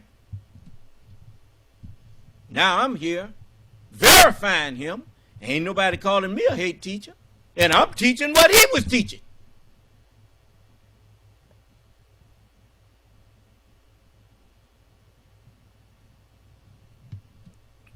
No. You think because I see bad stuff happening to people and they happen to be white that I'm supposed to rejoice over that? No, I don't rejoice over that. How would you like it when people was rejoicing over something that's killing you? Did you like that? No. I'm not you. No. If we all are not safe, ain't none of us safe. How in the world you think you can live in the house and one room catch on fire, and because it ain't your room, you ain't going to worry about the fire? Only a fool thinks like that. If you really want you and your family to be safe, then you make sure that you do all you can to make everybody and their families safe.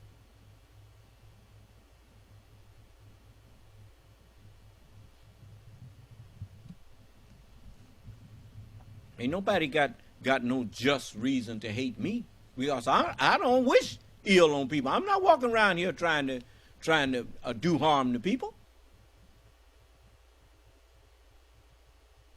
Let that one who claimed that I'm trying to do them some harm come in here and tell me what harm you got from me.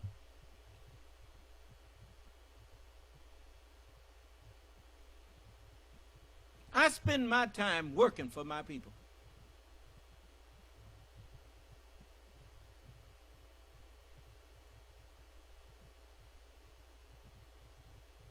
Ain't got no time to be around here trying to hurt somebody else's people. I'm trying to help my people.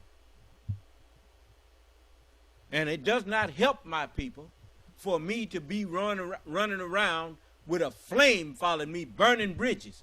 And then when somebody come behind me saying, well, I'm with the Son of Man, they hate you because I mistreated them. No. Anybody go anywhere behind me, when people see them coming, they tell them I'm with the Son of Man. They say, oh, come on in. Because they know I'm not their enemy. The Son of Man came not to destroy men's lives, but to save them. That's written. If I was trying to destroy people's lives, then that would be your witness against me.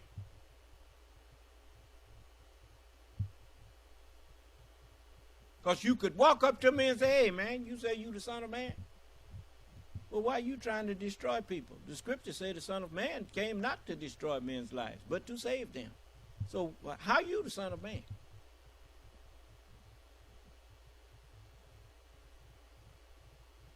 So, but anyway, I want you to remember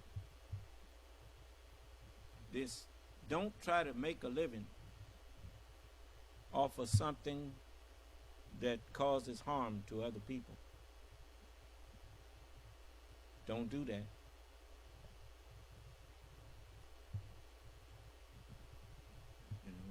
You know right from wrong.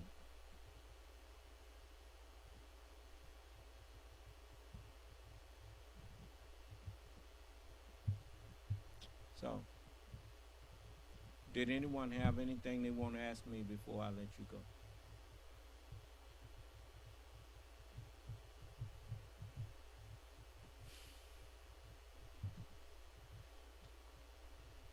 I was looking at Lawrence, and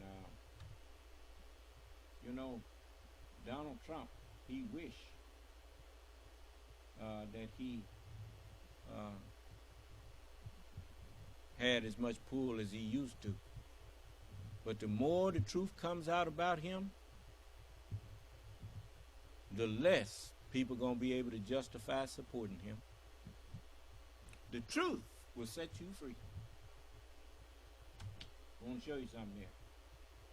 We have breaking news at this hour from the Washington Post under the headline, Trump rejected lawyers' efforts to avoid classified documents indictment. The Washington Post is reporting that one of Donald Trump's lawyers tried to settle the documents case in the weeks after the FBI executed a search warrant at Donald Trump's Florida residence and seized 100 documents marked classified and thousands of other government documents. This is exactly what most lawyers expected serious lawyers to try to do on Donald Trump's behalf, try to settle the case then without going to a trial.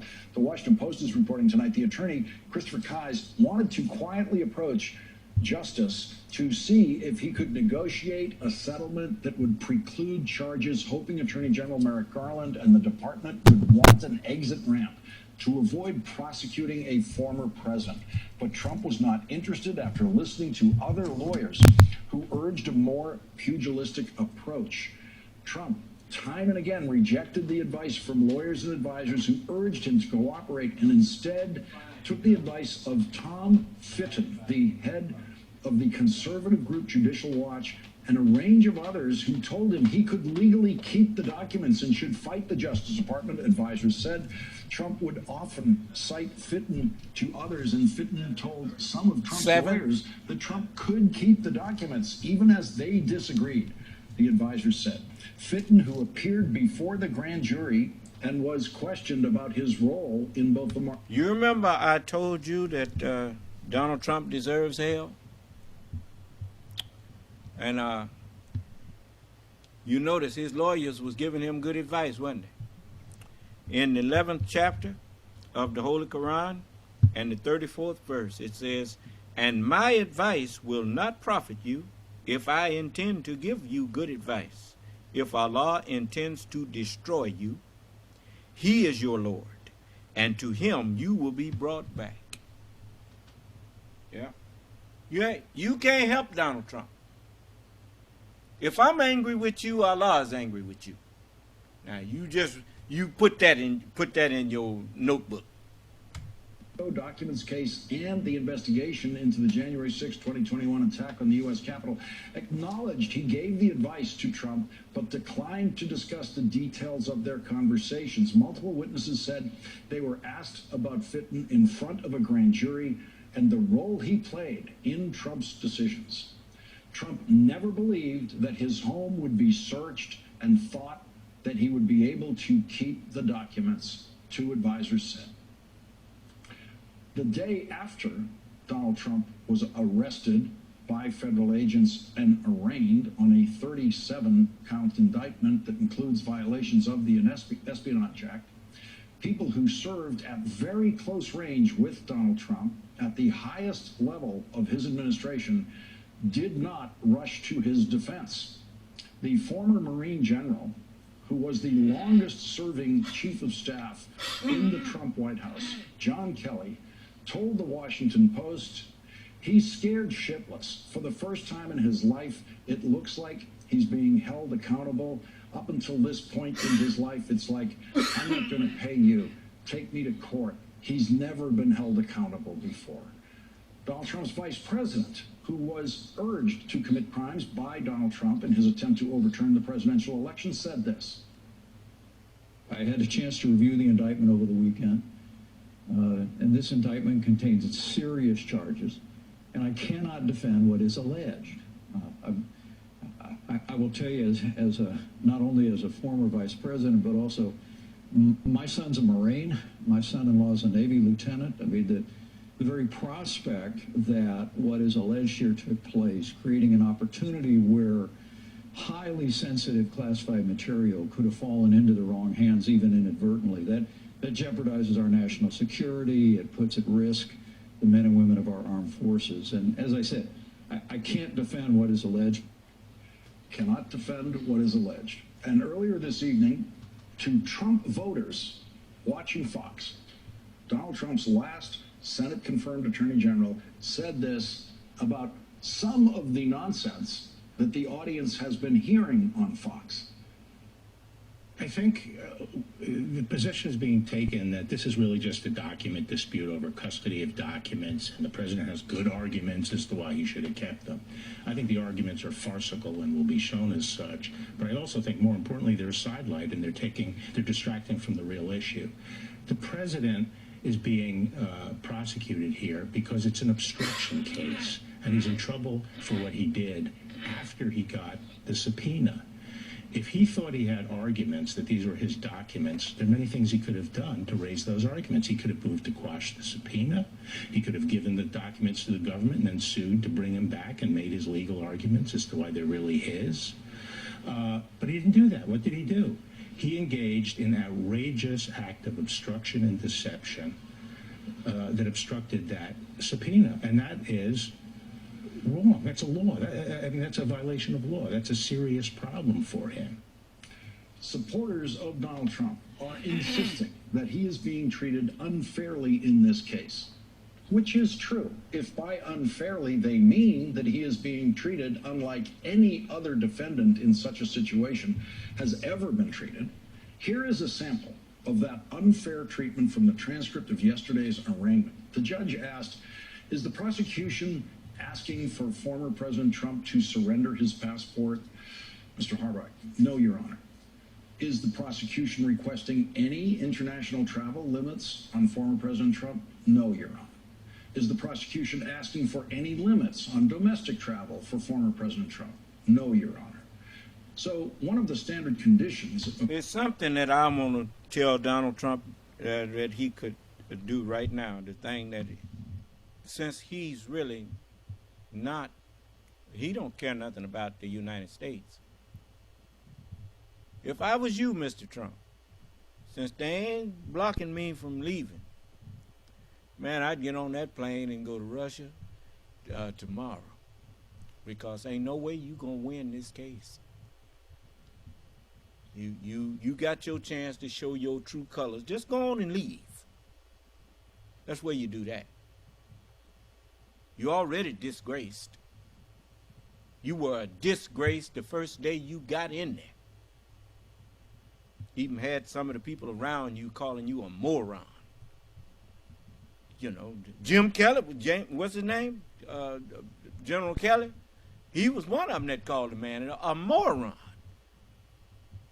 Called him a effing moron. You know, for the stuff that he... How in the world a man like that become president?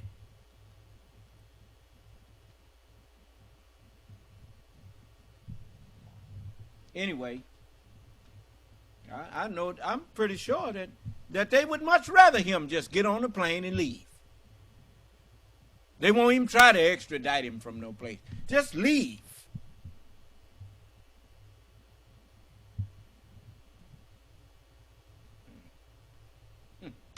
Bond is no travel outside the Southern District of Florida unless pre-approved by a court. What is your position on that? And the prosecutor said that it's not necessary, Your Honor. The judge said, fair enough. Is it, though? It had kept them. I think the arguments are farcical and will be shown as... Supporters of Donald... I interrupted it, so I'm on... You know, I like to... That's the one thing I say about Lawrence O'Donnell and Rachel Maddow. I think they are very good at cutting through the BS, as people call it, and just calling spades spades. I like that. Are insisting that he is being treated unfairly in this case, which is true if by unfairly they mean that he is being treated unlike any other defendant in such a situation has ever been treated. Here is a sample of that unfair treatment from the transcript of yesterday's arraignment. The judge asked, is the prosecution asking for former President Trump to surrender his passport?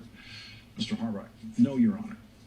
Is the prosecution requesting any international travel limits on former President Trump? No, Your Honor. Is the prosecution asking for any limits on domestic travel for former President Trump? No, Your Honor. So one of the standard conditions of our bond is no travel outside the Southern District of Florida unless pre-approved by a court.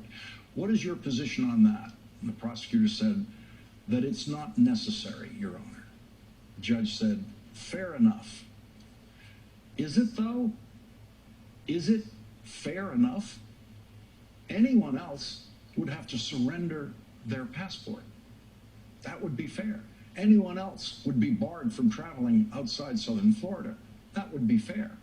For anyone else, owning a private plane would be the very definition of flight risk. Magistrate Judge John Goodman ordered one special condition. The judge said, So that will be a special condition, no communication with fact witnesses, no communication about the case with fact witnesses who are on a list provided by the government. That is, of course, obviously an unenforceable condition. There will be no way of knowing if Donald Trump is talking about the case and the evidence in the case with any of the witnesses who are still friendly with Donald Trump, like his co-defendant, Walt Nauta, who the night before their first appearance in court together sat at Donald Trump's dinner table as an honored guest, a table that included, according to the Washington Post, Trump's political advisors, his lawyer, Christopher Kise, Nauta's lawyer, Stanley Woodward, and right-wing media figure, Tom Fitton. In that same report, the Washington Post raises what they call a key question. A key question hovering over the case now is whether Nauta will cooperate with prosecutors against Trump in hopes of a lesser sentence. Put in Watergate terms, the question is, will Walt Nauta turn out to be G. Gordon Liddy or E. Howard Hunt? The drama of the choices. Well, as I've thought about it, they can't let him leave. The man got too much knowledge of sensitive information about the United States, like all other past presidents. No, no, you can't let him go nowhere. Without, well, he got Secret Service around him all the time, so he ain't gonna do too much. That if it's wrong, the Secret Service, I'm pretty sure they got Secret Service agents that are loyal to this country around him. Do you understand? Now, they would protect him, but they also would secure him. So I want to see him get what he got coming, because he literally tried to destroy us all. Yes, he did. So let him suffer the disgrace that he deserves. So I'm gonna put a pin in it there. You know, I don't usually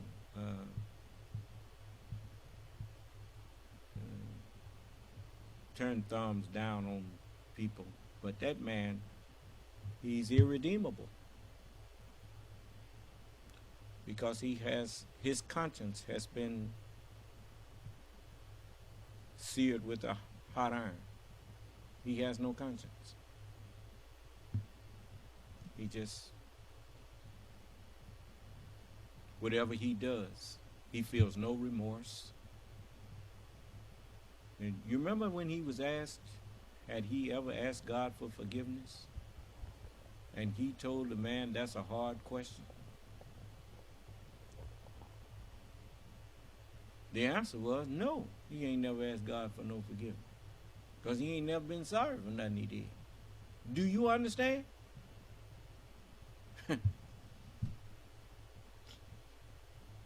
You notice they have a saying when I was growing up: show me a man that never made a mistake. You know, and that's what they would be saying to me when I be done messed up something or whatever, and tell them I'm sorry. And then the man, the old man that I be, you know, I hung around a bunch of old men when I was a youngster, and the old man would say, look, young blood, you show me a man ain't never made a mistake, I'll show you a man ain't never did nothing. And I thought about it. It made me feel better. You know, you let me know you ain't, you know, you gonna make mistakes, but you recover. I apologize for my mistake. But who have Donald Trump ever apologized to?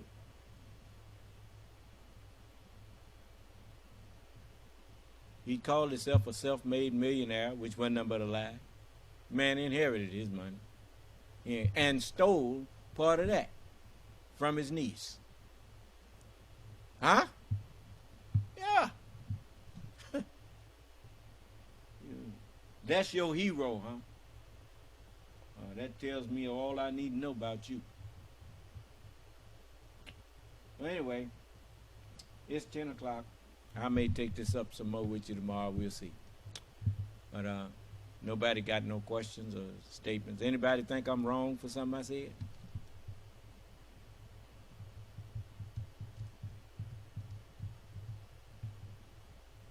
But like I said, you know, for them to be talking about Joe Biden done politicized the Justice Department, ain't no president can politicize the Justice Department. Donald Trump tried.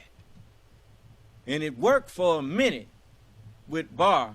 And even then, the Southern District of New York, man, when he stepped down, he left somebody to make sure that the investigation would not be stopped. Do you understand? So, you know, those people in the Justice Department ain't thinking about no one party or the other. They thinking about the well-being of the Republic, the Democratic Republic of the United States. And when they say Republican, they mean that. You see? So, and I mean, if I'm not saying there's not people in the Justice Department that are not Democrats, but even in their Democrat, that's what this is. This is the Democratic Republic of the United States. So yes, the Justice Department has Democrats and Republicans in it. But they ain't in there playing politics. They in there on fire watch. And I wish them all well and success to protect their country, because it's worth saving. Been around here 200 and something years, moving from slavery to freedom. So some bumps in the road. I still say it's worth saving. Because the mere fact that they fought a war to abolish slavery and told them this ain't going to work, this ain't going to cut it. They had just fought a war to get out from under the tyranny of King George and then became tyrants themselves. That don't work. So they trying, and I'm going to help them as much as I can. So, anyway, may Allah bless us, keep us safe, and in our right minds. Those of us who hunger and thirst for His righteousness, may He fill us with it.